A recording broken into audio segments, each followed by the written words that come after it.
Bonjour à toutes et à tous, bienvenue sur Soldats du Salut, bienvenue dans une nouvelle étude biblique. Et cette fois-ci, donc toujours évidemment du livre de la Genèse, cette fois-ci on va s'attaquer à un monument du livre de la Genèse, mais plus généralement de la Bible et de la foi juive et de la foi chrétienne évidemment par extension, qui est Genèse 22, le sacrifice, ou comme on va le voir un peu tout à l'heure, en fait ce serait plus juste de dire de la ligature d'Isaac. Qui est un texte absolument fondamental, et c'est un texte très riche, très dense, qui a été énormément commenté dans tous les sens et par beaucoup de monde, et qui également, d'ailleurs, d'un point de vue, j'ai envie de dire, civilisationnel, qui est un texte assez fondamental dans le cadre de la civilisation judéo-chrétienne. C'est un texte qui est tellement dense et tellement riche que en fait, il existe plein de portes d'entrée. Vous pouvez attaquer ce texte d'un point de vue sociologique, psychologique, éthique ou moral si vous préférez. Vous pouvez attaquer ce texte du point de vue de la réception, c'est-à-dire comment en fait il a été reçu, commenté, par qui. Vous pouvez l'attaquer d'un point de vue historique, d'un point de vue culturel. Bref, en tout cas, il y a vraiment des centaines de façons de faire, et on pourrait facilement faire des dizaines et des dizaines de séminaires rien que sur ce texte, le décrypter, le décortiquer, tellement il y a de choses à dire, et tellement ce texte voilà, est un texte extrêmement profond. Et en même temps, un texte qui dérange beaucoup, et je pense que c'est pas pour rien que ça soit à la fois un texte qui dérange énormément, mais qui en même temps soit fondamental, parce que justement, on arrive dans ce texte un petit peu au bout du bout, une certaine limite en fait. Mais tout ça, je vais essayer de le commenter un petit peu. En fait, pour vous donner une image, c'est un peu comme si on était devant un plat de spaghettis, et le problème c'est qu'à chaque fois qu'on tire un spaghetti, qu'on tire quelque chose pour essayer de faire dire quelque chose au texte, en tout cas de le commenter, bah, en fait il y a plein d'autres choses qui arrivent avec. Si je vous dis tout ça, c'est un peu pour essayer de vous prévenir que l'étude biblique que je voudrais faire dessus, elle va vite être un peu brouillon, ça va partir dans tous les sens, parce que moi-même, j'étais un peu comme décontenancé par ce texte. Voilà, dès que je creusais un élément, il y a d'autres choses qui venaient avec. Enfin bref, voilà, c'est pour un peu vous donner quelques fonds d'explication. Enfin, la méthode, si on peut appeler ça une méthode, mais enfin, la chose que je vous propose de faire maintenant, ça vaut ce que ça vaut, mais bon, faut bien partir de quelque chose. Je vous propose de faire ça un peu verset par verset, c'est ce que j'utilise d'habitude, et ça évite que je me perde moi-même un peu trop, parce que pour ceux qui me connaissent et qui ont l'habitude de m'écouter, vous savez que des fois j'ai tendance à me perdre quand il y a des choses qui me viennent et que je suis un peu le fil de mes pensées. Alors que là, si je fais verset par verset, je dis pas que ça va être génial, mais au moins je vais essayer de prendre un peu les choses voilà, comme elles viennent. De la même manière que précédemment, je vous invite, là on va faire tout le chapitre 22, je vous invite à le lire avant d'écouter ce texte, pour que vous puissiez vous approprier le texte, avant que moi-même je puisse le commenter. Une dernière chose, je le dis à chaque fois, mais j'aime le redire, évidemment, je prétends pas, et alors je pense que pour ce texte c'est encore plus vrai que pour tous les deux textes, je ne prétends pas épuiser le sens du texte. C'est un texte là-dessus, il faut avoir l'humilité de dire que ça fait 2000 ans qu'on en parle, et on en parlera encore dans 2000 ans, sauf si le Seigneur revient entre-temps évidemment. Voilà, c'est un texte inépuisable. Donc évidemment, là j'ai presque envie de dire, méfiez-vous de quelqu'un qui vous dirait que il vous donnera l'alpha et l'oméga de ce texte. Alors, ici, tout le verset 1 commence avec « Après cela, Dieu mit Abraham à l'épreuve ». C'est la première fois qu'on parle de mise à l'épreuve, et notamment du fait que Dieu met à l'épreuve. Qui évidemment peut rappeler en fait le récit le plus important de la tentation dans la foi chrétienne, qui est le récit de Jésus. Donc il y a un peu un parallèle avec Jésus qui est lui-même mis à l'épreuve, et puis également par ricochet un peu au peuple juif, au peuple d'Israël, qui est mis à l'épreuve dans le désert. qui va vivre le désert comme un temps de mise à l'épreuve. Et plusieurs fois, ce mot mise à l'épreuve va revenir dans l'épisode du désert et la traversée du désert. Mais le verset 1 commence par cet élément, après cela, après ces choses, et après ces paroles. Et c'est intéressant, en fait, c'est après cette alliance que Abraham a fait avec Abimelech. Je vous renvoie à mon dernier audio. En fait, on a vu que ça traitait un peu de comment, en fait, le peuple de Dieu, nous pouvons, eh bien, faire alliance avec les puissances de ce monde et quels sont aussi les dangers de ces alliances. Donc, d'une part, ne pas tout à fait s'interdire de faire alliance, on peut avoir des alliances parfois, mais en même temps que ces alliances ont leur côté de tentation. Mais en fait, après ces paroles, après toutes ces choses, toutes ces paroles, eh bien, Dieu mit Abraham à l'épreuve. Déjà ici, il peut y avoir un premier choc de pourquoi Dieu veut mettre à l'épreuve Abraham. Il y a un côté presque un peu négatif dans une société un peu postmoderne comme la nôtre, mais je vais y revenir tout à l'heure. D'un peu dans la conclusion que je voudrais faire de ce texte, donc je reviendrai tout à l'heure. Ici, Dieu donc commence à appeler Abraham, et il lui dit Abraham. Dans le texte grec d'ailleurs, me semble-t-il, il le dit Abraham, Abraham. Il l'appelle 2 fois, ce qui est un peu, comment dirais-je, symptomatique d'un récit de vocation. Hein, quand on appelle 2 fois, et c'est le cas ici, Abraham répond me voici, ou littéralement on pourrait presque dire voici je suis, hein, mais qui est différent de je suis divin, hein, c'est pas le même, en fait on pourrait presque dire voici moi, voilà. Si je faisais un petit excursus ici, je pourrais dire c'est intéressant parce qu'en fait le mot de Dieu c'est je suis, alors là ici c'est voici je, et on voit ici cette non-divinité de l'être humain, c'est-à-dire que l'être divin c'est je suis, là l'être humain c'est simplement je, hein. Mais en même temps il y a ici le fait de répondre me voici, voici je suis là, qu'on retrouve notamment dans le psaume 40, qui est un psaume extrêmement important, qui est un psaume qui d'ailleurs fait énormément référence au psaume 22, au Genèse 22. D'ailleurs, je vous invite à lire le psaume 40, prendre une pause et à le lire, où il y a tu n'as voulu ni sacrifice, ni holocauste, je crois, alors j'ai dit me voici. Voilà. Il y a cette question du sacrifice, mais presque en fait, le psaume 40 est intéressant parce qu'il prend en fait Genèse 22 un peu à l'envers. C'est assez intéressant. Bref. Une fois que donc, Abraham répond, donc il se met face à Dieu, hein, donc il est le je face à je suis, si vous permettez un peu cette expression. Au verset 2, Dieu lui dit « Prends ton fils, je te prie, ton unique, celui que tu aimes, Isaac, et va-t'en au pays de Moria, là offre-le en holocauste sur l'une des montagnes que je t'indiquerai. » Alors, premier élément, là encore, plein de choses à dire. Premier élément intéressant, c'est donc prends ton fils, ton unique. Ton unique, là aussi, c'est intéressant parce que il y a une correspondance ici dans le unique. Il y a une correspondance à Erad aussi, hein. Or, Dieu se dit le Dieu Erad, hein, je suis Adonai Erad, hein, c'est-à-dire je suis le Dieu un. Et donc c'est intéressant cette unicité du Fils qui vient correspondre à l'unicité de Dieu, en fait, hein, de celui qui donne. Bon, je fais une petite parenthèse, mais la chose encore plus intéressante, c'est qu'en grec, on ne dit pas l'unique, on dit le bien-aimé. Évidemment, le bien-aimé vient du fait qu'il est unique, c'est pas contradictoire. Mais on a les Grecs, ici les traducteurs grecs de la Genèse, on préfère traduire par un mot qui est le mot agapetos, qui est un mot en fait assez rare. Le mot agapetos qui veut dire bien-aimé. Mais ce mot, par ricochet, va devenir central dans la Bible. Et notamment dans le Nouveau Testament. Chaque fois que vous voyez bien-aimé, c'est le mot agapetos. Or, ce mot, c'est la seule fois, le mot agapetos, qu'on retrouve dans non seulement la Genèse, mais dans l'ensemble du Pentateuque, c'est-à-dire de la Torah, des 5 premiers livres de la Bible. D'accord ?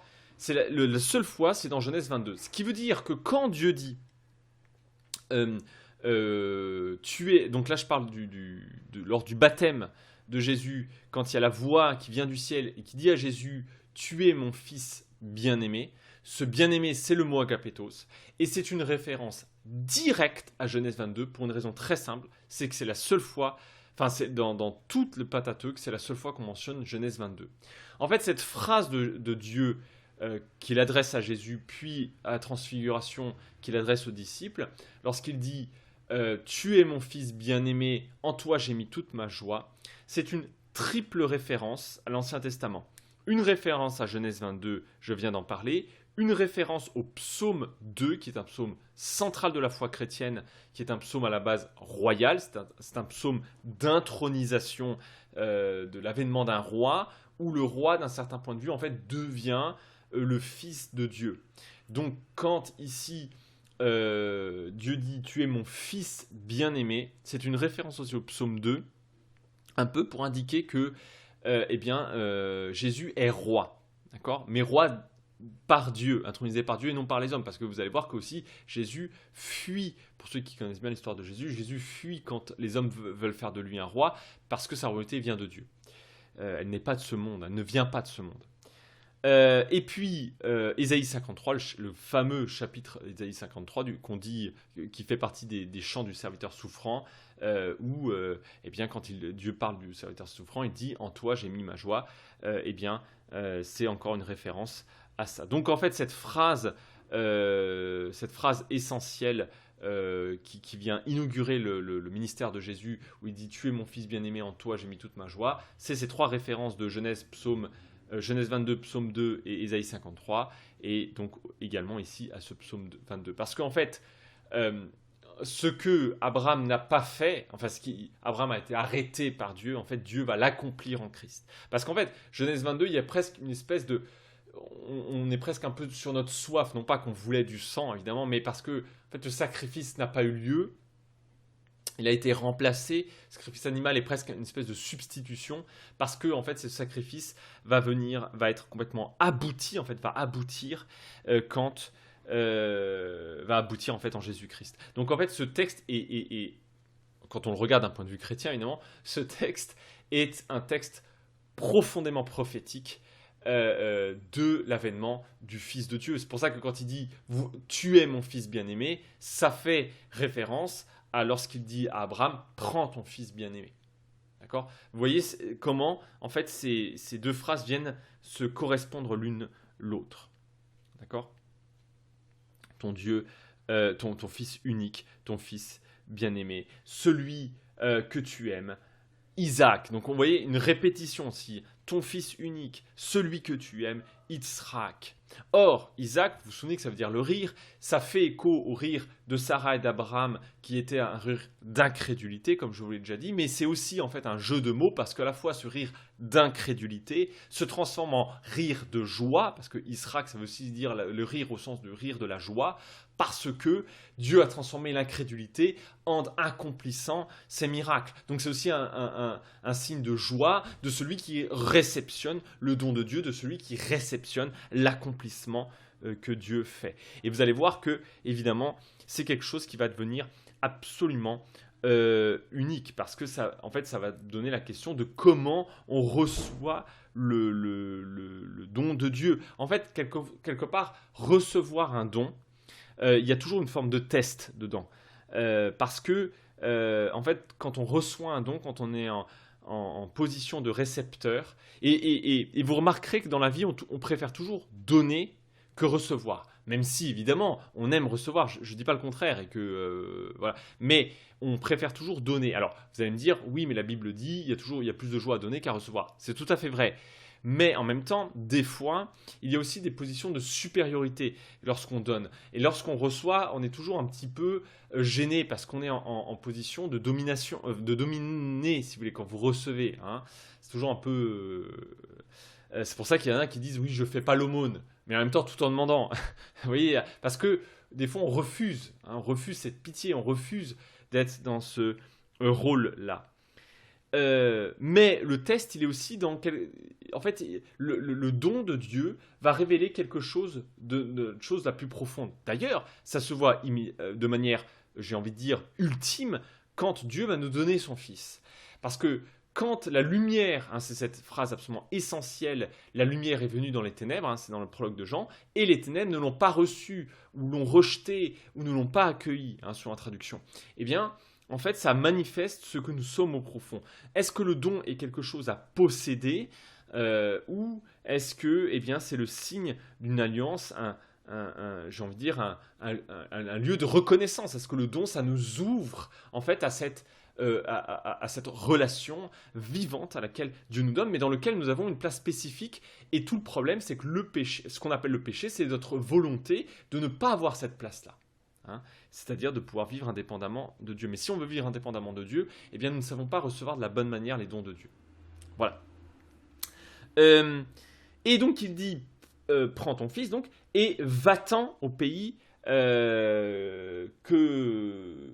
pays de Moria, et offre-le en sacrifice sur l'une des montagnes que je t'indiquerai. L'expression, c'est l'air le rat. Mot à mot, va pour toi. Et c'est évidemment un parallèle absolument essentiel de Genèse 12, qui est la vocation d'Abraham. Ce qui montre qu'ici, en fait, on a une espèce d'écho qui est fait à la base de l'histoire. Il y a 10 chapitres à Genèse 12 où Dieu l'avait demandé de couper en fait avec ses parents, un peu comme si ici il lui demande de couper avec son fils. Vous allez voir que c'est le rapport au fils qui est en jeu ici. Et donc en fait vous avez ici donc ces deux passages qui sont mis en écho. Va ici au pays de Moria. En grec, on a traduit par le pays de l'élévation, c'est-à-dire là où on élève, là où on offre des sacrifices. On pourrait presque traduire le pays du sacrifice. Mais en même temps, c'est intéressant parce que Moria, c'est aussi un rapport, c'est là où Dieu, on va le verra plus tard, Dieu s'est vu, Dieu s'est montré, on a vu Dieu, pour dire ça un peu crûment. Donc en fait c'est intéressant, c'est l'élévation, c'est là où on voit Dieu. Il y a toute une correspondance ici en fait, parce que le lieu du sacrifice c'est là où Dieu se révèle. Et en même temps, la foi chrétienne dit oui, mais il se révèle utilement non pas dans le sacrifice que nous faisons, mais dans son sacrifice à lui, en fait, tout simplement.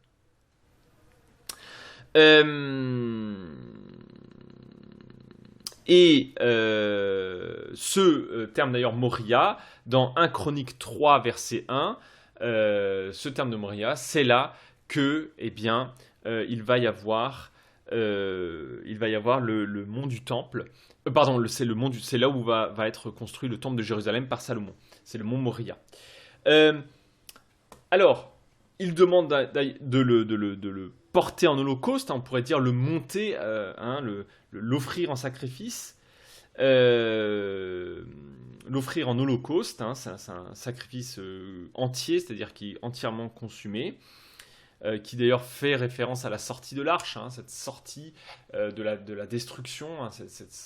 Voilà, il y a un peu toutes ces références qui sont là. Et il dit sur la montagne que je te montrerai, là encore, c'est une référence à Genèse 22. Un peu comme si on était amené à revenir à la base, en fait. C'est un retour à la foi. Et d'ailleurs, le retour à la base, pardon. Et d'ailleurs, je dis souvent, vous savez, il y a des gens qui veulent s'élever dans la foi. Je dis souvent, mais on ne s'élève pas dans la foi, on revient à la base.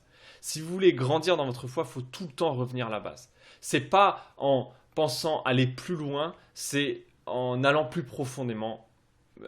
Et donc, c'est tout le temps par un retour à la base. En fait, le cheminement de la foi, c'est toujours un retour plus profond encore à la base. Donc, c'est intéressant parce qu'en fait, comme il dit, vers la montagne que je te montrerai, c'est un peu comme si c'était ici l'aboutissement de ce pays que je te montrerai. Parce qu'il dit en Genèse 12, va vers le pays que je te montrerai. Et puis après, on ne sait pas très bien. En fait, à aucun moment, il s'arrête et il dit clairement, voilà le pays que je voulais te donner. Alors, vous allez me dire, si, il dit, c'est le pays que je te donnerai à ta descendance. C'est vrai. Mais je veux dire, à aucun moment, il dit, voilà le pays dont je parlais en Genèse 12. Enfin, évidemment, il ne pourrait pas parler de numérotation, mais vous voyez ce que je veux dire.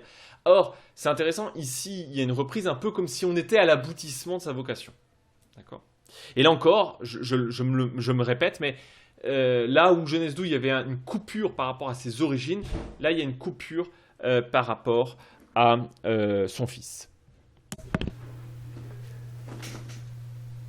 Ça me permet de faire une petite pause pour faire une petite pause culturelle.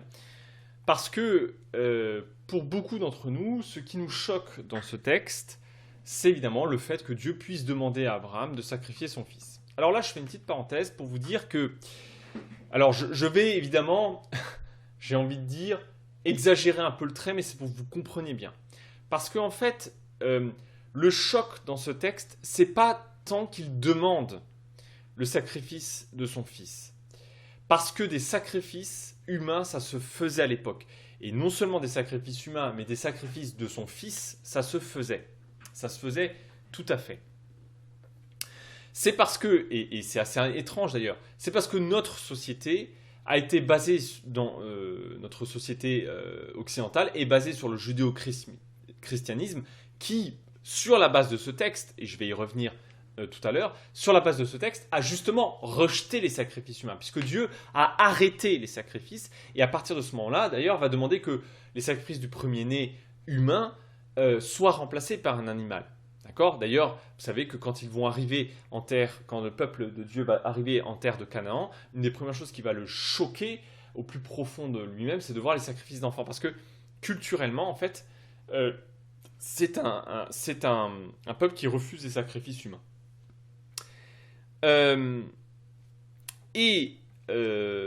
Donc voilà, c'est intéressant parce qu'en fait, basé sur ce texte, nous refusons nous-mêmes, j'ai envie de dire, les sacrifices humains. Or, eh bien, ce qui est assez intéressant, c'est que c'est pas ça qui est choquant, puisque à l'époque, si vous voulez, il y a une espèce de hiérarchie des sacrifices. Vous avez les sacrifices végétaux, les sacrifices animaux, qui sont supérieurs aux sacrifices du végétal, des végétaux, parce qu'il y a le thème du sang, puis humain qui est supérieur au sacrifice des animaux, et puis dans les sacrifices humains, évidemment, quand c'est les sacrifices de votre propre fils, et en plus quand c'est votre fils unique, alors vous êtes un peu dans le summum du sacrifice. D'accord ? Et c'est quelque chose de très important parce que eh bien, ça se faisait d'offrir son fils en sacrifice à des divinités à cette époque-là. Ça se faisait, ce qu'on ne fait plus évidemment aujourd'hui, ce qui est parce qu'on est pétri de judéo-christianisme, c'est plus des choses que l'on fait aussi facilement, c'est le cas de le dire. Mais à l'époque, ça se faisait. Et d'ailleurs, dans les fouilles en terre de Canaan, quand vous creusez sous les maisons, il n'est pas rare de trouver dans les ossements des fondations des maisons des ossements d'enfants. Parce que, eh bien, pour en fait pouvoir jouir de la bénédiction du sacrifice, vous enterriez les ossements du sacrifice donné sous la maison pour que toute la maisonnée, tout le foyer, eh bien, puisse bénéficier du sacrifice de l'enfant. Okay. Pourquoi je dis ça ? Parce que c'est intéressant. Je vous ai dit que ici, Genèse 22, c'est une espèce de prophétique, de passage prophétique qui va annoncer le sacrifice du Fils, mais du Fils de Dieu. Ici, c'est le mont Moria sur lequel on nous dit que va être construit le temple. Et donc, c'est très intéressant parce qu'en fait, le temple est fondé sur un sacrifice, j'ai envie de dire, inachevé, sacrifice qui va être évidemment achevé au Christ. C'est pour ça que Christ va dire, vous pouvez détruire ce temple qui a été basé sur les ossements d'un sacrifice inachevé, parce que, bien en fait, le temple parfait, celui du sacrifice du Fils de Dieu, est là. Il est en face de vous. En 3 jours, je le reconstruirai. Voilà pour voir un peu les échos qu'on peut faire. Verset 3, Abraham se lève de bon matin, il selle son âne et prit avec lui 2 serviteurs et Isaac, son fils.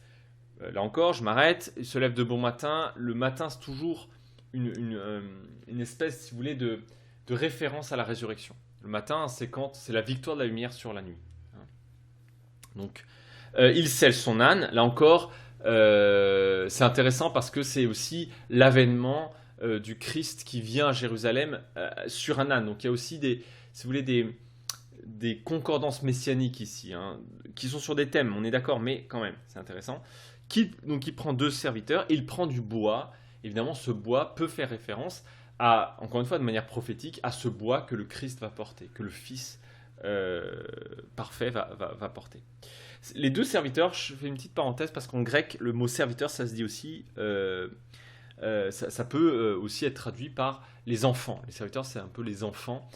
Et c'est intéressant parce que, en fait, il prend avec lui les deux enfants. On pourrait y voir, enfin, en tout cas, certaines personnes y ont vu un jeu de mots ici parce que Abraham a deux enfants. Il a Ismaël et Isaac. Et il va, en fait, ressortir d'un certain point de vue avec un seul enfant.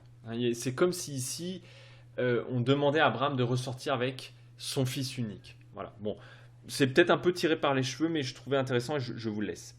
Et après 3 jours, donc il y a ici encore 3 jours de marche, c'est intéressant, c'est 3 jours de marche, qui fait évidemment référence au jour de la résurrection, de l'action de Dieu, mais également en Exode 3, aux 3 jours de marche, que Moïse, quand il va voir le pharaon, il dit « Libère mon peuple », parce que Dieu a demandé à son peuple d'aller faire 3 jours de marche et d'offrir un sacrifice. Donc on voit en fait ce thème de la libération, en fait le cheminement dans lequel Dieu amène Abraham est un cheminement de libération, mais qui passe en fait par un sacrifice.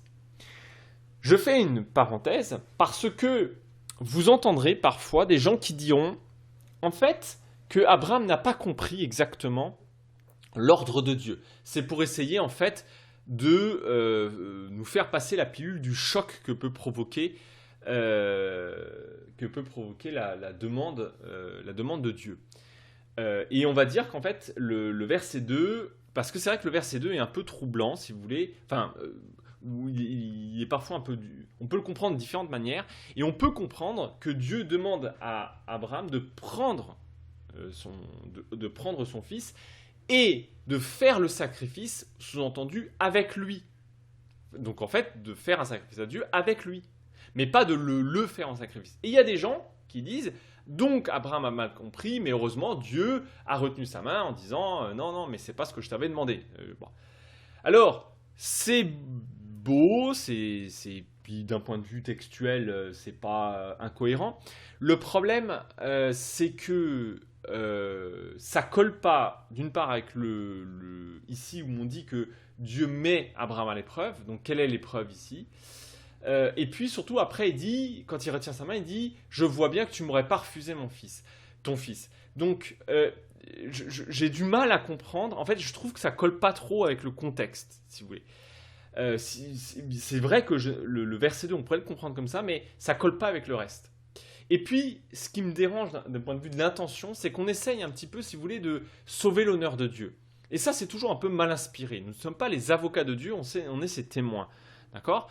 Moi, me semble-t-il, si on fait de l'exégèse un peu pure, une des règles de l'exégèse, c'est qu'il faut privilégier les leçons les plus difficiles. C'est-à-dire qu'on a tendance à plutôt adoucir le texte qu'à le rendre difficile. Et donc ici, l'interprétation la plus difficile, c'est le fait qu'il ait demandé à Abraham, effectivement, de sacrifier son fils. En tout cas, tout a l'air plutôt de coller dans ce sens-là. Notamment parce que s'il avait une mauvaise compréhension, il l'aurait dit. Vous voyez, ça me semble un petit peu léger.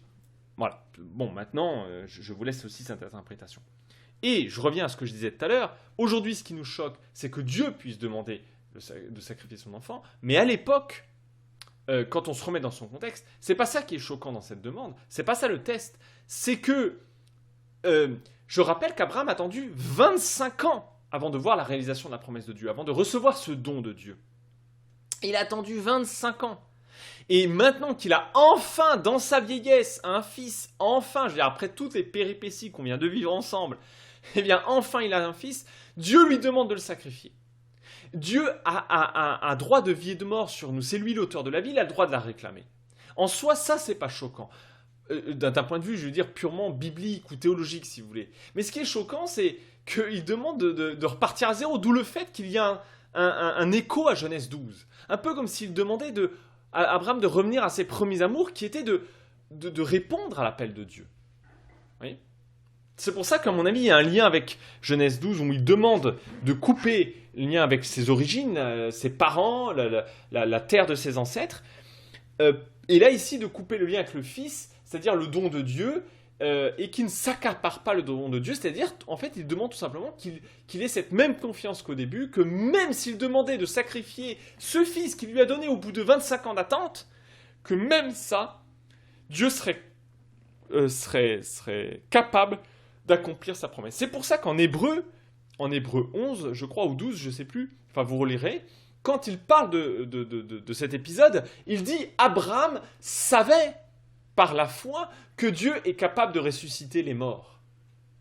Hein » C'est-à-dire que, alors ici évidemment il ne le ressuscite pas des morts, mais on voit déjà d'une part que l'auteur de la lettre aux Hébreux fait un lien ici entre Genèse 22 et le sacrifice de Jésus, puisqu'il parle de la résurrection des morts, mais en plus, eh bien, on voit que c'est la question de la confiance, que en fait, Abraham avait confiance que malgré en fait, le sacrifice de son fils, Dieu pouvait trouver une solution, ferait aboutir de toute façon ses promesses.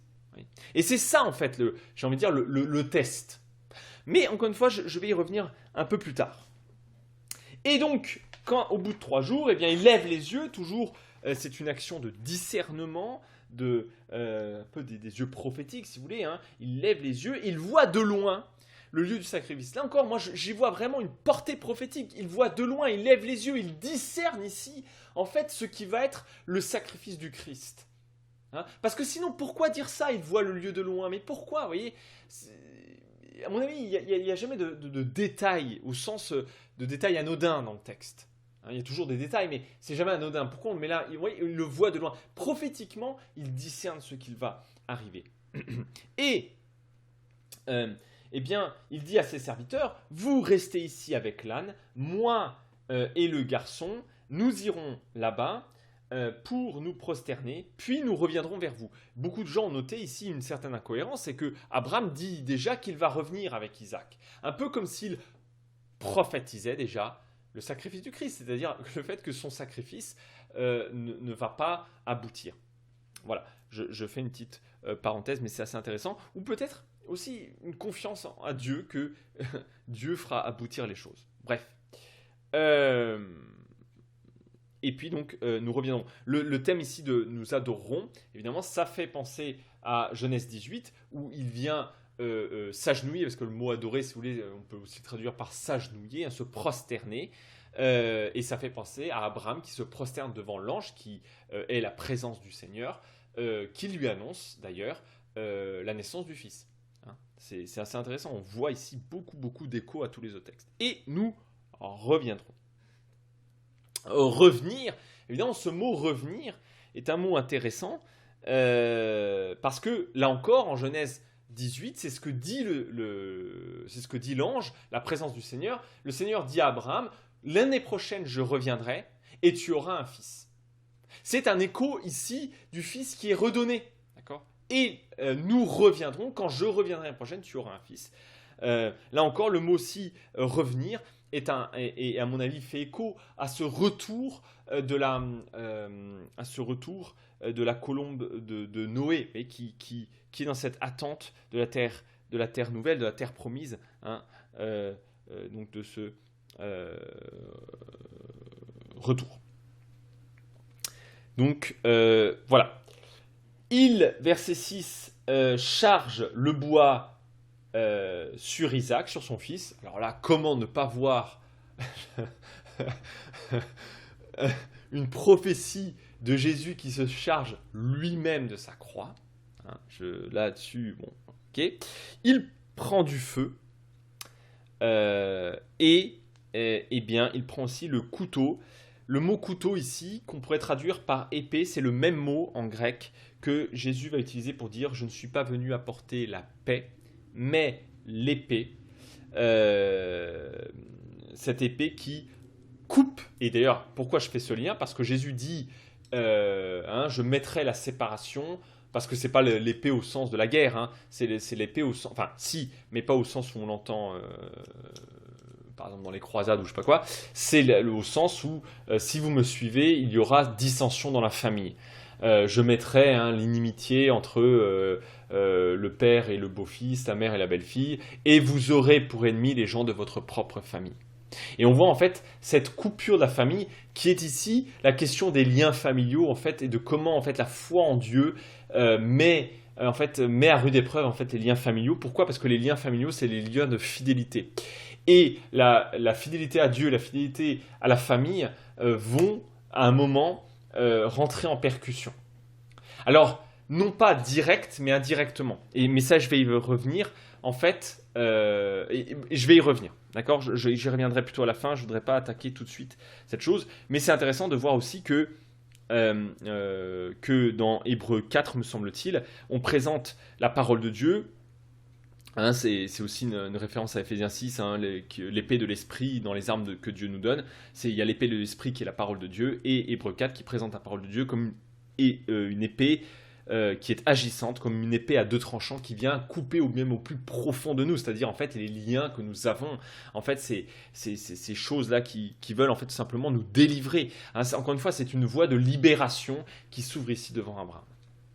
Mais la voie de libération n'est jamais une voie simple. Hein. Le peuple de Dieu en sait quelque chose. Et d'ailleurs, je fais une petite parenthèse pour vous dire que le peuple tourne 40 ans dans le désert. S'il tourne 40 ans dans le désert, c'est pourquoi? C'est parce que en fait, Dieu veut faire émerger une nouvelle génération. Il dit qu'en fait, la génération qui est sortie d'Égypte, en fait, ne s'est pas montrée à la hauteur, pour faire simple, et donc il veut faire émerger une nouvelle génération. Et c'est le but en fait, d'être mis à l'épreuve, c'est de faire émerger une nouvelle génération, c'est-à-dire une génération qui va couper ses liens avec l'Égypte, ces liens spirituels. Nous sommes ici dans le cadre d'un combat spirituel qui n'est rien d'autre d'ailleurs que ce que va vivre Jésus dans le désert. C'est pour ça que le désert est une mise à l'épreuve, cette espèce on est ici dans le thème vraiment du combat spirituel. Abraham entre dans un combat spirituel, d'accord, très fort.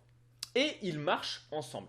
Je me permets d'insister sur ce marche ensemble. Tous les deux, il y a ici une insistance forte entre les deux, comme s'ils étaient collés, ils marchent ensemble tous les deux. Et puis, on le voit encore dans le verset 7, lorsqu'il y a le dialogue entre les deux, Isaac dit à Abraham, son père, Père, il répond, oui, mon fils. Là encore, vous avez exactement la même lien, excusez-moi, ce lien entre Abraham et son fils, qui est le même lien qu'Abraham avec Dieu, parce qu'ici c'est Isaac qui l'appelait et Abraham qui répond oui mon fils, hein. Donc on voit presque une espèce de vocation. Vous voyez ce que je veux dire? C'est-à-dire qu'ici il y a un lien presque trop fort en fait qui est dénoncé entre Abraham et son fils. Donc Abraham répond oui mon fils. Isaac reprit le feu, le bois sont là, mais où est l'animal pour l'holocauste?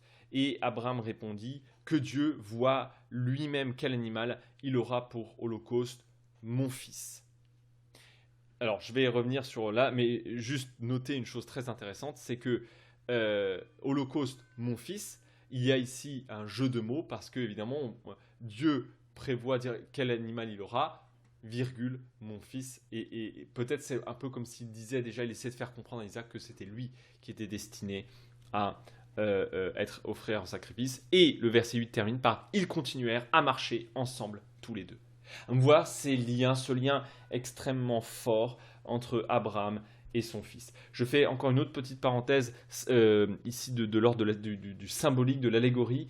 On parle du bois et du feu qui évidemment vont s'accomplir ici dans le sang du Christ qui est offert à la croix et le feu de l'Esprit Saint qui va tomber, sang et feu. Là, je fais une petite parenthèse salutiste, mais vous voyez ici des espèces de prophéties de ce thème de sang et feu, parce qu'en fait, l'esprit sang et feu, c'est l'esprit justement de ce combat spirituel dans lequel nous sommes amenés à marcher.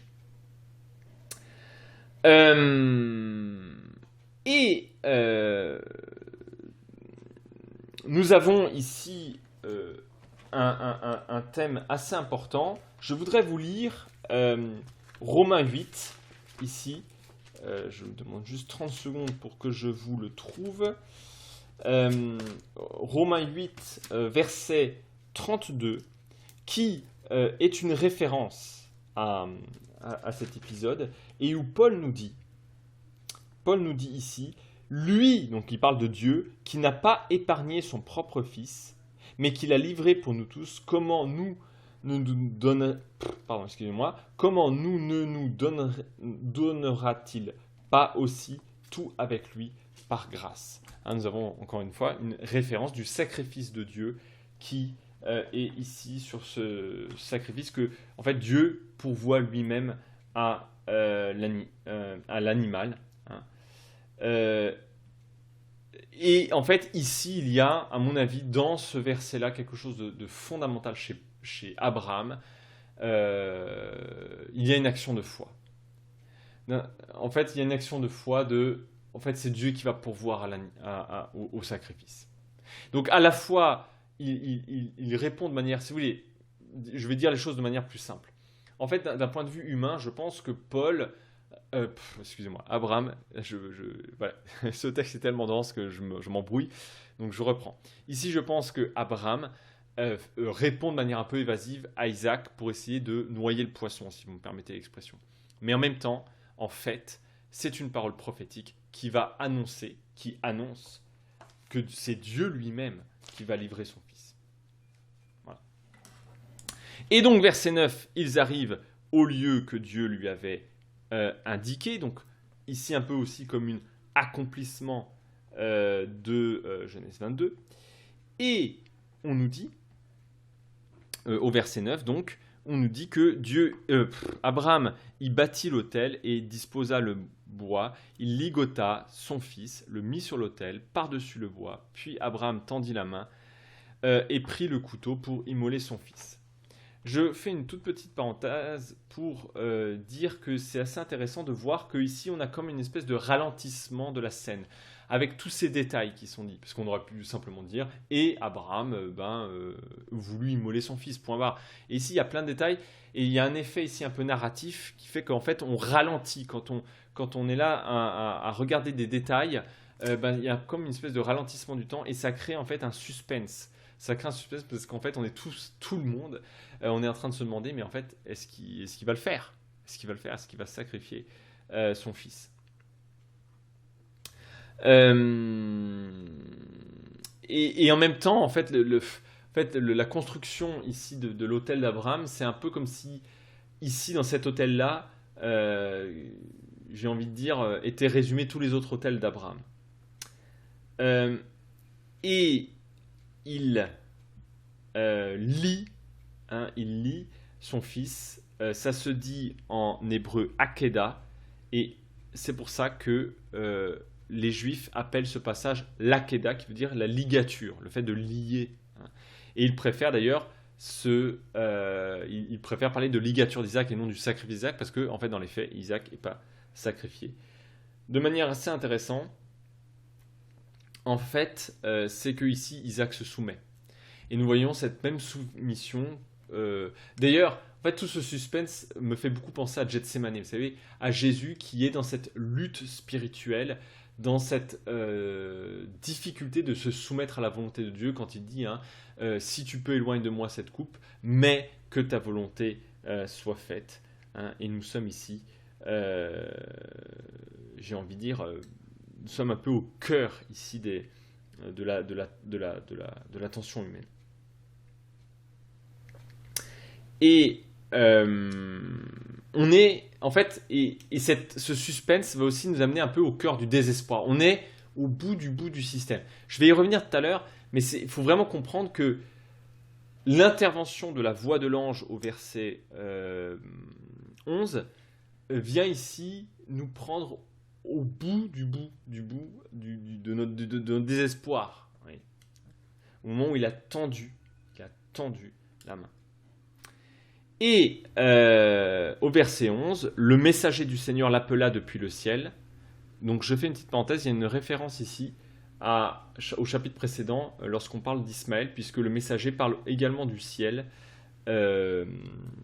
à Agar. Donc il y a un rapport entre Agar, Ismaël et ici Abraham, Isaac. Hein. Il y a une espèce de parallèle qui est dessiné. De toute façon, il y a un parallèle entre le passage d'Ismaël dans le désert qui renaît en fait par cette eau dans le désert qui est comme des eaux vives, hein, qui est comme et on avait vu, c'est un peu l'image en fait justement de cette Samaritaine, hein, qui est dans à qui est proposé les os du Christ. Il y a un peu quelque chose de, j'ai envie de dire, qui fait correspondance entre les deux, et c'est pas rien parce que ces eaux, elles vont couler d'où? Elles vont couler du sacrifice, en fait, ici, qui est prophétisé dans cette ligature d'Isaac. Et en fait, au cœur du désespoir humain, eh bien, vient l'espérance divine, l'espérance qui ne peut pas venir de l'être humain, d'où le fait qu'on dit ça vient du ciel, c'est-à-dire que ça ne peut pas venir de l'être humain, hein, ça vient du ciel. Dieu, j'ai envie de dire, a entendu, hein, et lui dit ne porte pas ta main sur le garçon, ne lui fais rien, je sais maintenant que tu crains Dieu et que tu ne m'as pas refusé ton fils, ton bien-aimé. Voilà, d'un coup, l'arrêt est fait, hein, et on a quelque chose, j'ai envie de dire, qui est extrêmement puissant. Hein, un coup d'arrêt au milieu de tous les désespoirs humains vient ici intervenir, vient venir, en fait,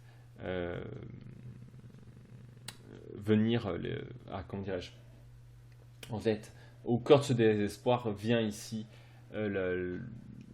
la lumière. Hein. Chose encore aussi intéressante, on commence par une nouvelle fois Abraham. Abraham, il répondit je suis là, qui est une référence au verset 1, hein, on l'a vu tout à l'heure, au début. Hein, ici, il y a de nouveau un appel, une vocation. Hein.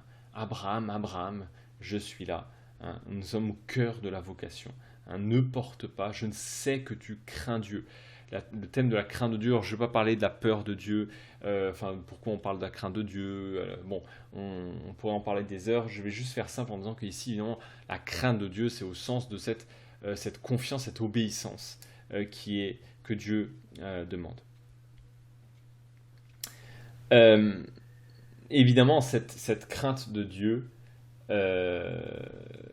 qui était le but du test, hein, je sais maintenant, c'est la question en fait quelle est notre plus grande peur, hein, est-ce que c'est cette peur de perdre le don de Dieu ou de perdre cette relation avec Dieu en fait qui est née dans la confiance de Dieu, hein.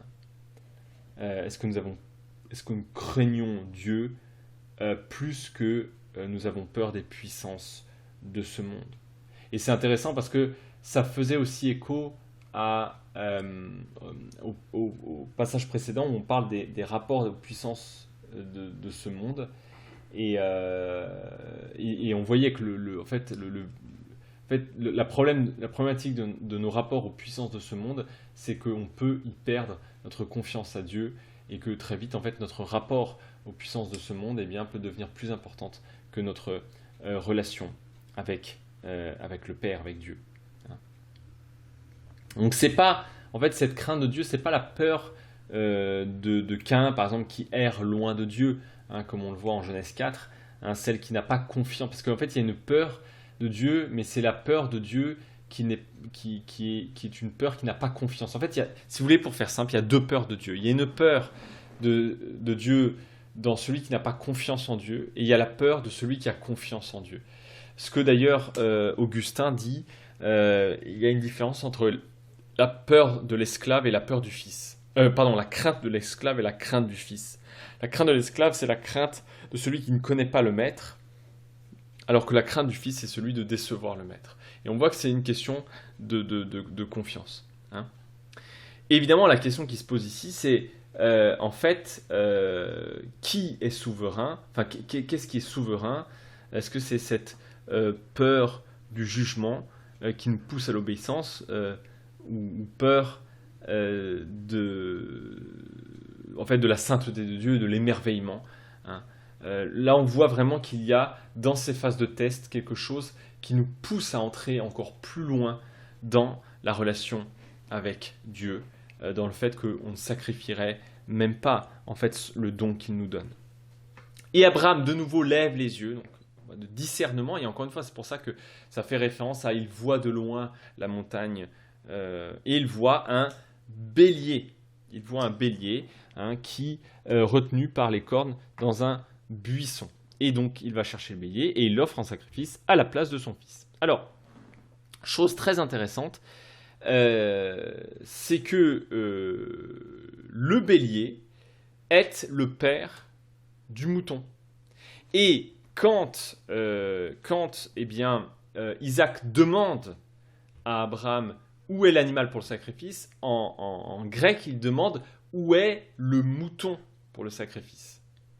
Et là, il dit, il y a un bélier, va chercher le bélier. Enfin, il va chercher le bélier. C'est intéressant parce que le bélier, c'est le père du mouton.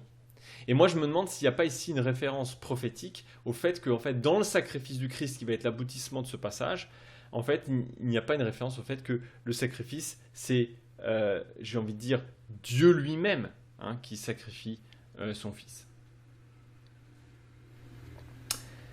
Et donc, on termine par le fait que Abraham appelle ce lieu Adonai Jiré, ou Adonai Yiré, qui veut dire Adonai, donc Yahvé, c'est le tétragramme, voix. Et c'est pourquoi on dit aujourd'hui, à la montagne du Seigneur, il sera vu. Et c'est intéressant parce que, fondamentalement, là, ici, il y a vraiment une profondeur spirituelle abyssale, parce que, en fait, Dieu, personne ne l'a vu ici. Vous voyez ce que je veux dire? En fait, personne n'a vu Dieu. Mais c'est justement dans cette traversée de ce test que Abraham a vu Dieu. Et il y a évidemment une référence à Job, mais je vais y revenir tout à l'heure quand je ferai un peu une espèce de conclusion de ce texte. Là encore, en fait, d'ailleurs, le lieu du sacrifice où on voit Dieu, ça fait évidemment penser au centurion qui voit Dieu à travers le sacrifice de Jésus. Quand le centurion face à la croix dit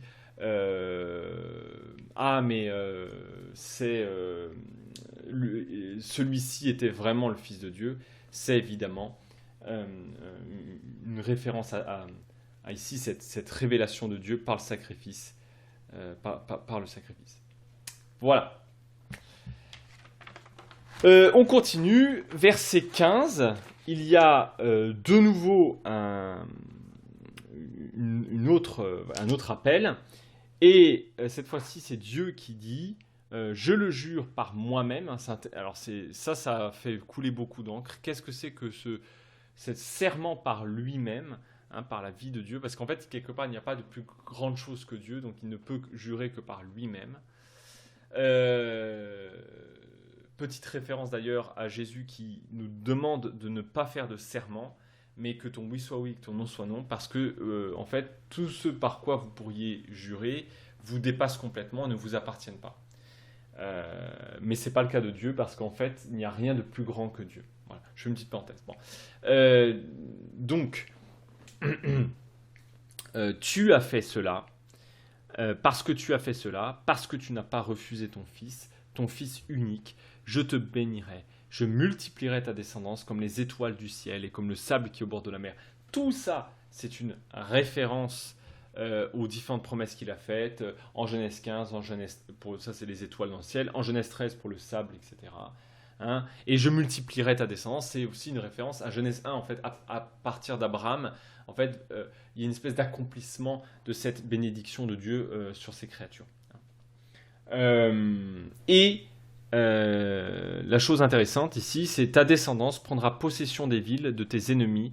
Toutes les nations de la terre seront bénies par ta descendance parce que tu m'as écouté. Alors, là, deux choses fondamentales. La première, c'est en Genèse 18, quand il dit « Toutes les nations de la terre seront bénies par ta descendance ». C'est un accomplissement ici.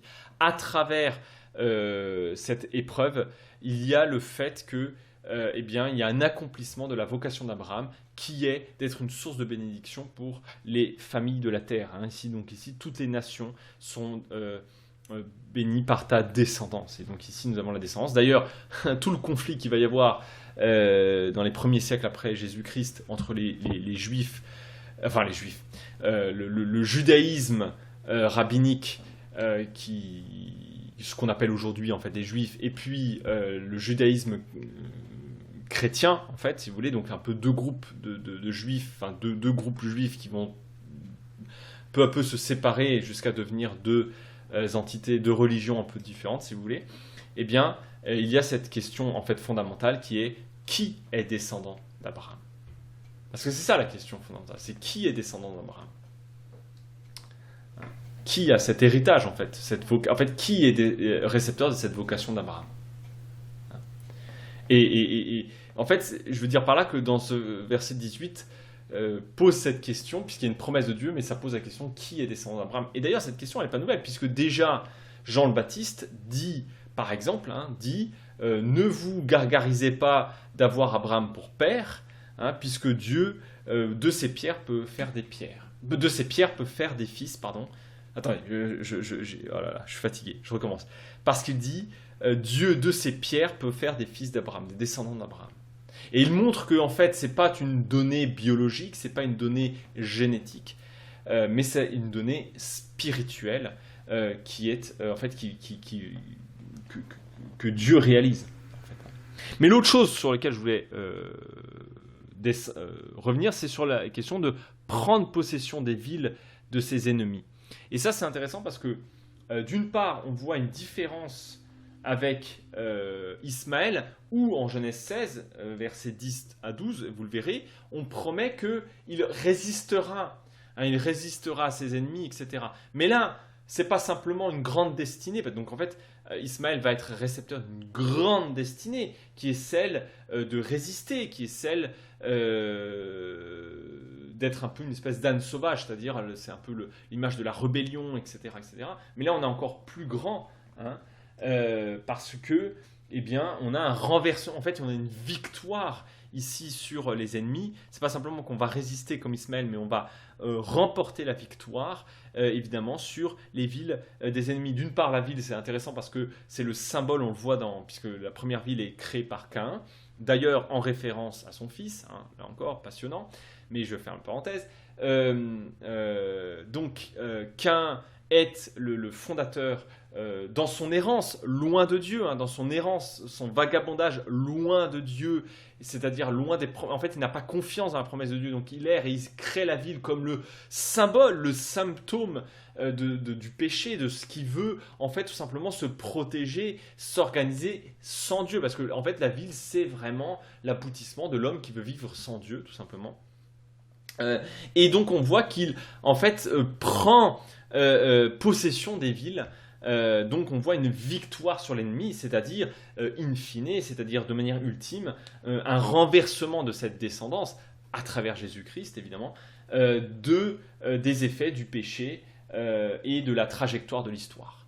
Nous avons ici, en fait, dans cette proleptique, en fait, à travers Abraham, il y a une destinée qui va se dessiner, qui va être portée à travers le peuple de Dieu et qui va aboutir dans, évidemment, à travers Jésus-Christ, sa vie, sa mort et sa résurrection. Et de manière assez intéressante, nous avons d'une part une référence ici au psaume 2 où Dieu dit à ce roi qui vient de sacrer et dont les chrétiens y voient ici aussi une prophétie du Christ, c'est où il dit « Je te donnerai comme héritage les nations ». Donc on voit ici cette domination du Fils sacrifié, mais qui va en même temps va devenir en fait celui qui va renverser les puissances de ce monde, un peu comme Paul dit en Éphésiens 6, ce n'est pas contre la chair et le sang, c'est-à-dire contre les êtres humains que nous battons, mais contre les puissances spirituelles qui ont autorité. Et en même temps, ça se termine aussi dans la Nouvelle Jérusalem, à la fin de l'Apocalypse, où on voit l'avènement de la Nouvelle Jérusalem, qui est en fait cette ville, donc ce symbole profondément de la rébellion, qui est transfigurée par la vie divine. Qui est transfigurée par la vie divine. Voilà. Je fais toute une parenthèse, mais on voit qu'ici, il y a tous ces échos qui sont là. Donc, on voit en fait la réalisation par son obéissance, ce sur quoi il a basé sa vie, en fait, se réalisera, même si il l'a ici, à mon avis, discerné de loin, il l'a prophétisé, peut-être même malgré lui, il n'a peut-être pas compris ce qu'il disait, mais je pense qu'il a ici prophétiser ce qui se passera et il va être porteur de cette vocation accomplie en Christ. Et même tout le peuple derrière lui va être porteur de cette vocation, même malgré son infidélité, j'ai envie de dire, et nous-mêmes, malgré aussi nos infidélités. Et verset 19, Abraham revint vers ses serviteurs, puis ils s'en allèrent ensemble à Bersabée. Ce fameux Bersabée, c'est-à-dire le puits du serment, hein, c'est-à-dire le puits où on a fait alliance avec les puissances de ce monde, et ils allèrent tous ensemble, et il habitait là. C'est là où il habitait, c'est-à-dire au milieu des puissances de ce monde. Mais en fait, en fait, pourquoi Bersabée entoure ce texte au début et à la fin? Parce que toute la question ici, c'est la question de la fidélité de Dieu, qui est mise en danger dans nos alliances avec les puissances de ce monde. Et c'est pour ça que j'ai envie de dire, Dieu demande à Abraham d'aller sacrifier jusqu'à son bien le plus grand. Or, le bien le plus grand d'Abraham ici, c'est quoi? C'est le don du Fils dans sa vieillesse. Et en fait, Abraham va revenir au point de départ, mais comme transfiguré, si vous me permettez évidemment ce jeu de mots biblique, il va être transfiguré en fait, en recevant de nouveau le Fils, et il va pouvoir revenir, mais avec une relation saine au Fils, et donc une relation saine aux puissances de ce monde. Hein. Et donc les enjeux sont là, hein, les enjeux du texte, et donc j'en viens un peu à la conclusion. Les enjeux du texte sont là, enjeux de la relation à Dieu, de la relation à son Fils. Dieu demande à Abraham de mettre en péril le don de Dieu en faisant le choix de la confiance que Dieu va maintenir sa promesse. Hein. Il n'a pas épargné son Fils pour garantir lui-même son propre avenir. D'accord ? En fait, quelque part ici, il y a enfin un lâcher-prise d'Abraham. Il ne veut pas garantir lui-même les choses, lui-même son propre avenir. Ce qui est d'ailleurs un peu aussi une référence à Genèse 2, 24. L'homme quittera son père et sa mère et s'attachera à sa nouvelle femme, et ils seront un seul être. Hein, on a ici aussi, en fait, on ne peut pas faire émerger une vie nouvelle en restant, j'ai envie de dire, dans ses anciennes relations. Voilà. Alors, je termine par une petite remarque, ici un peu plus générale.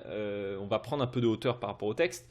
D'une part, je voudrais revenir sur un point, c'est l'amour. Est-ce que l'amour, on peut tester l'amour? Est-ce que si on aime quelqu'un, on peut le mettre, on peut le défier, on peut le mettre en test, on peut le mettre à l'épreuve?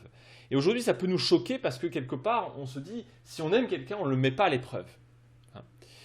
Mais la Bible nous montre justement que Dieu, quand il met à l'épreuve son peuple, et de manière ultime son Fils dans le désert,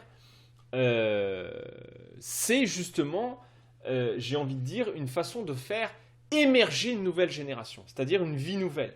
D'accord ? De la même manière que quand ils entrent en terre promise, malgré leur victoire, il reste des gens. Et pourquoi il reste des gens en terre promise, il reste des peuples? Eh bien, c'est pour mettre à l'épreuve son peuple. De la même manière que, par exemple, l'exil, l'exil, quand ils vont être à Babylone, est une force de mise à l'épreuve. Tout ça étant en fait des échos de ce jugement final qui va advenir. L'épreuve est un feu purificateur de la foi. On fait émerger cette vie nouvelle. D'accord ? Et même d'ailleurs, cette vie nouvelle va émerger pas forcément qu'une seule fois. Mais en fait, c'est à travers les épreuves, et c'est ce que je dis souvent à des gens que j'accompagne spirituellement, les épreuves, on les pleure, mais c'est dans les épreuves que notre foi grandit le plus. Contrairement à ce qu'on ressent. En fait, nos sentiments disent l'inverse. Quand on va bien, on a l'impression que notre foi est très forte, mais en réalité, c'est dans les épreuves que notre foi est testée et nourrie, en fait. Et je vous avais dit tout à l'heure, il y a un lien extrêmement fort ici avec la figure de Job, puisque la figure de Job est quelqu'un qui a tout perdu, bien matériel, famille, amis, etc., etc. Il a tout perdu et il s'en vient à se poser la question, pourquoi? Pourquoi l'épreuve? Et de la même manière, ici dans ce texte, en fait, on nous donne jamais de réponse. Pourquoi Dieu nous fait passer par l'épreuve? En fait, il n'y a pas vraiment de réponse définitive, disons. D'accord? Mais, à la fin, il y a un retournement de Job, puisque Job, sans avoir vraiment de réponse à pourquoi le mal, il est dans cette démarche d'humilité d'être à la bonne place face au Dieu créateur.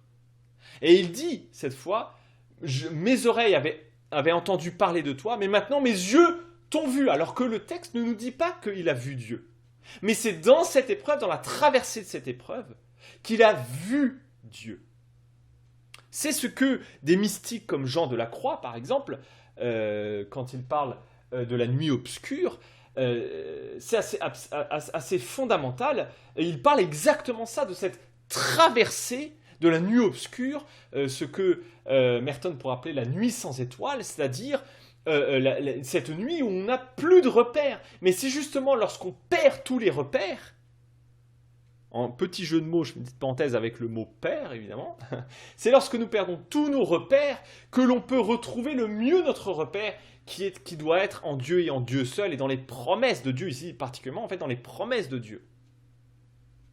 Et cette traversée, et c'est là où Job va être rétabli. Il y a, en fait, à travers la figure d'Isaac, représente en fait nos efforts humains, nos efforts de la chair, disons, de faire accoucher les promesses de Dieu par nous-mêmes. Par exemple, l'accumulation de biens, ou les économies, ou au cas où, on a une petite économie au cas où, on a tous dit ça, et tous fait ça. Les traditions, lorsqu'on s'habitue à nos traditions, nos habitudes, et tout ça en soi n'est pas mauvais, attention, parce que là aussi, les anti-traditionnalistes, et il n'y a pas plus traditionnalistes que les anti-traditionnalistes, mais je vais faire la parenthèse. Toutes ces choses-là, c'est les choses que nous sommes appelés à dépasser, à renoncer à tout ce qui pourrait nous servir de sécurité dans ce monde, d'accord, pour justement être dans cette restauration divine que Dieu va faire en son Fils. Ce schéma de renonciation, restauration, ce schéma qui a été ouvert de manière ultime en Christ, qui, s'est soumis, a été obéissant, comme le dit Philippiens 2, obéissant jusqu'à la mort sur la croix, donc ça veut dire en plus le déshonneur, le rejet total, et c'est pourquoi Dieu l'a souverainement élevé. Ce schéma de renonciation-restauration est le schéma de la vie, c'est le schéma de l'accouchement de la vie nouvelle en nous, de la purification de notre foi. C'est un chemin difficile, mais c'est là où notre foi en fait peut émerger à la vie. Et donc, de manière ultime, évidemment, cette ligature d'Isaac représente aussi notre lien au péché et à la mort.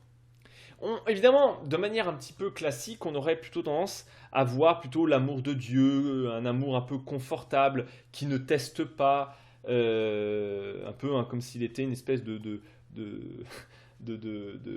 comment dirais-je, de psychologue. C'est un peu à la mode d'avoir un psy, un peu comme un psy cosmique, comment dirais-je, dont l'amour tente à réconforter, à renouveler notre estime de soi. Il y a un peu un psy qui nous console, mais non, t'es quelqu'un de bien, etc. Alors ça, c'est tout sauf de la foi. Ça, c'est du blabla New Age sur lequel on met une peinture de chrétien, mais c'est pas ça le chemin de la foi. Le chemin de la foi, c'est ce cheminement de renonciation, restauration. Je fais une parenthèse très importante pour dire que c'est pas à nous de choisir ce à quoi on va renoncer. Parce que lorsque nous choisissons, encore une fois, lorsqu'on choisit, oui, je veux renoncer à ça, il y a des gens pour qui, par exemple, renoncer au bien matériel, renoncer à la carrière, ça va pas être compliqué. Mais évidemment, on voudrait tous choisir. Parce qu'en fait, dans la vie, d'ailleurs, on fait tous des choix dans la vie. Tout le monde fait des choix, et donc faire des choix, c'est renoncer à des choses automatiquement, surtout avec l'âge qui vient. Encore quand vous êtes jeune, c'est rattrapable, mais plus on avance en âge, plus quand on fait des choix, on renonce. Donc on est tous capables de renoncer à des choses. Mais le problème, c'est que Dieu, en fait, la renonciation auquel il nous demande, eh bien, il sait ce à quoi il va nous demander de renoncer. Je veux dire par là que voilà, on n'a pas forcément, c'est pas à nous de choisir cette renonciation. Parce qu'encore, sinon, c'est une nouvelle fois une façon de reprendre le contrôle. Mais encore une fois, nous sommes dans ce test de la foi, si vous voulez, dans cette mise à l'épreuve, dans cette purification des foi, où, parce que de manière générale, on va préférer préserver notre vie que la perdre, là où le Christ nous dit, celui qui perdra sa vie à cause de moi et de la bonne nouvelle, la gagnera véritablement. Et c'est ça le vrai cheminement de la foi. La loyauté à tout ce qui peut entraver notre loyauté, en fait, pour dire autre chose, pour dire ça autrement, notre fidélité première, notre loyauté première doit être au Christ et pleinement au Christ et à rien d'autre. Et je vous assure que plein d'autres choses peuvent venir prendre cette loyauté. Loyauté à la patrie, loyauté à un parti politique, loyauté à notre famille, donc la loyauté familiale, la loyauté à, voilà, à des idéaux, etc., etc. Toute cette loyauté peut venir comme, eh bien, venir entraver notre loyauté première qui doit être en Christ. Hein. Comme aujourd'hui, on a une espèce de loyauté à la technique, hein, à l'efficacité, à cette recherche d'efficacité, hein, aux puissances et aux réalités de ce monde qui peuvent, comment dirais-je, voilà, qui nous font des promesses, en fait, qui nous font des promesses de préservation de vie. Hein, la technique, la technologie nous permet d'être moins malade, d'avoir moins de famine. Avec les OGM, ben, on a moins de famine, il faut dire ce qui est. Moins de tyrannie, hein, l'aboutissement à travers la démocratie, la liberté, etc. Bon, même si en creusant un peu, bon, on voit que c'est plus discutable, en fait, mais etc., etc. Ou l'événement de la PMA et de la GPA, ou l'IVG, qui est aussi une forme de contrôle, hein, des choses. Je ne veux pas faire de réponse toute faite à l'IVG, c'est pas le but de parler de ça, mais dans l'IVG, il y a la question de garder le contrôle. Hein. Et là encore, on pourrait dire beaucoup de choses de lien entre Genèse 22 et l'IVG. Hein, ce sacrifice du Fils que Dieu empêche, enfin bref, passons. C'est pas le but, mais je vous laisse un peu ces choses-là. En tout cas, tout ça, ce sont des œuvres de la loi, hein, cette loyauté aux puissances de ce monde, et c'est ça que vient, en fait, le test de Dieu, la mise à l'épreuve de Dieu vient, en fait, comme challenger les œuvres de la loi, nos loyautés aux puissances du monde, parce qu'elle veut les couper, exactement comme la traversée du désert veut couper les liens du peuple avec le lieu d'esclavage, afin que la nouvelle génération qui émerge, eh bien, puisse entrer dans la terre promise. N'est-ce pas ? En fait, rien autre que l'amour de Dieu ne peut nous délivrer de l'esclavage du péché. Et c'est ça le test. Hein. C'est... En fait, quelque part, en fait, la mise à l'épreuve va combattre les espoirs désespérés, si vous me permettez l'expression, que les puissances de ce monde peuvent nous sauver. Hein. D'ailleurs, souvent, les puissances de ce monde parlent à notre désespoir, hein, en disant, mais ça, vous pouvez, à travers une assurance, vous pouvez vous protéger des mauvais coups de la vie, etc., par exemple. Hein. Il y a une espèce de, en fait, retour à la réalité. En fait, on purifie nos illusions, on corrige notre loyauté au monde. On peut avoir des rapports au monde, mais en fait, on va les corriger, hein, les ramener à leur juste place, les aimer à leur juste place, et non j'ai envie de dire, aux pornographies qu'on s'en fait, tout simplement. Hein. En fait, parce qu'en fait, à travers ces illusions des puissances de ce monde, eh bien, on s'en fait une certaine pornographie. Hein. Nous ne sommes pas du monde, mais dans le monde, donc nous pouvons avoir des alliances avec le monde, mais nous ne sommes pas du monde, nous sommes appelés à tout le temps, eh bien, avoir une juste relation aux choses de ce monde, sans en faire une idole, hein, que ce soit de la famille, de la politique, de l'argent, etc., etc. Donc en fait, ces mises à l'épreuve, ça ne nous assure pas une bénédiction, nous assure pas, si vous voulez, des récompenses, hein, d'une obéissance d'une obéissance, disons, en béton armé, mais en fait, ça purifie notre amour, notre loyauté en Dieu, et ça, c'est constitutif de l'évangile, hein, de la voie que Christ nous trace à la croix. Et je voudrais vraiment, en fait, mettre ça en avant, qui, en fait, tout simplement, ces mises à l'épreuve, ce sont des formes de la grâce de Dieu qui nous préparent à aimer Dieu et à aimer les autres en Dieu. Et ça, on ne peut qu'en ayant un juste rapport aux autres. De la même manière que Dieu invite Abraham à aimer son fils, unique d'ailleurs, hein, au verset 17, quand il a traversé cette épreuve, il dit ton fils bien-aimé, mais là, donc, c'est dans cette juste rapport. Et bien ce juste rapport ne peut être fait que, évidemment, dans l'aboutissement de ce texte qui est le sacrifice de Dieu pour nous, là où il envoie son fils pour que son fils, en fait, prenne sur lui notre mort pour nous transmettre sa vie, qui est la seule vie juste, en fait, justement, de eh bien un peu de cette vie suite à l'épreuve, en fait, de cette juste place, de cette juste relation aux choses de Dieu. Et là-dessus, alors, il peut recevoir pleinement et véritablement son Fils.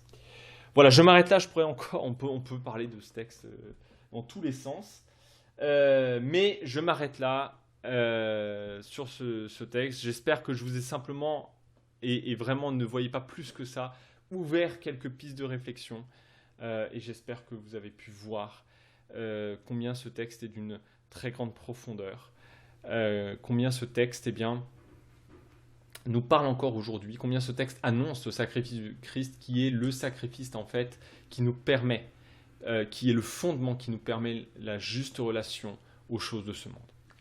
Voilà, soyez bénis et je vous invite à la prochaine fois. D'ici là, restez sang et feu.